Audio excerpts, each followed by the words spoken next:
Anticipating a job interview can be daunting, stressful, and even cause anxiety. Being prepared for the questions an interviewer might ask can help ease some of that anxiety and allow you to relax and show your best self. Number 1, what is your work style? Are you structured or flexible, dependable, easygoing? Do you do well on a deadline?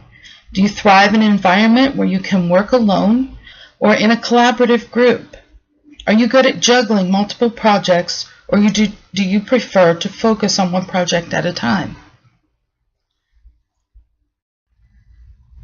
Number 2, which design process model would you choose and why? There are many models to choose from, such as ADDIE, Gagne's 9 Events, Merrill's Principles, Backward Design, Dick and Carey, Kemp's, and many more. The most commonly used is ADDIE. I prefer Dick and Carey's model because it best fits my style and learning theories.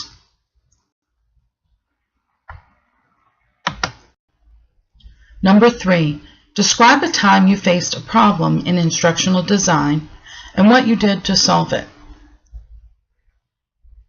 For example, maybe time management got away from you and you had to regroup and get the project back on track. Or maybe you had difficulty communicating with somebody on the team. Or you miscommunicated with the subject matter expert. Some of these problems can be solved by clarifying everything, what you're doing, why, as well as what you need from the expert. Just share what you did to solve the issue.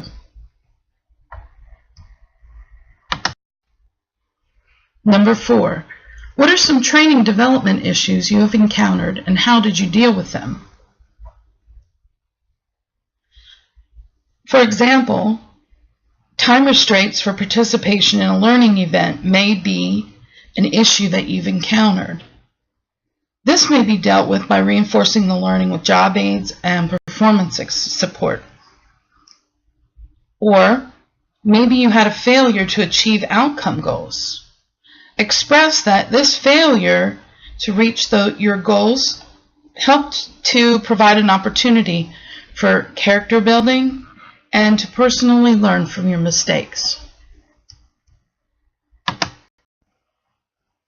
Number 5, what is your approach to instructor-based or web-based training?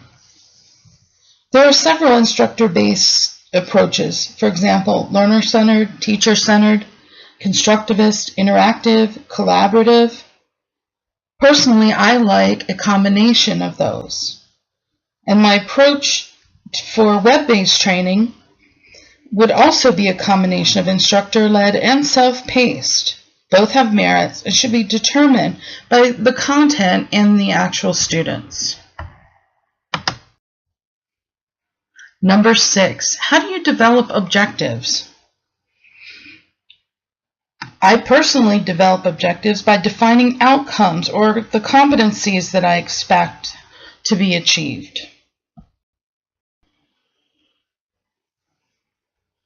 Number 7, how do you work with subject matter experts and others? Do you work well in a team? Do you prefer working alone and then bringing together the different aspects of a project? How do you communicate? Are you an introvert or an extrovert? These are all important for a potential employee to determine if you'll be a good fit for them and their organization a good fit for you.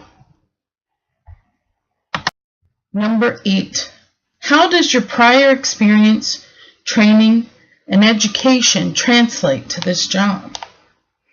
What experiences have you had that would make you a good asset to the organization? For example, maybe you have classroom experience.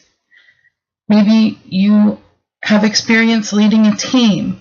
Certain degrees that you have that give you an edge. Training or special certificates, business experience, all of those can be an asset to a company. Number 9, where do you see yourself in 5 years? This is a question that can be difficult to answer, especially if you're not a long-range planner. However, This question gives you the opportunity to voice your goals. A potential employer will weigh your ambitions along with your experience, education, and personality. They're looking for someone who will fit in with the organization's culture.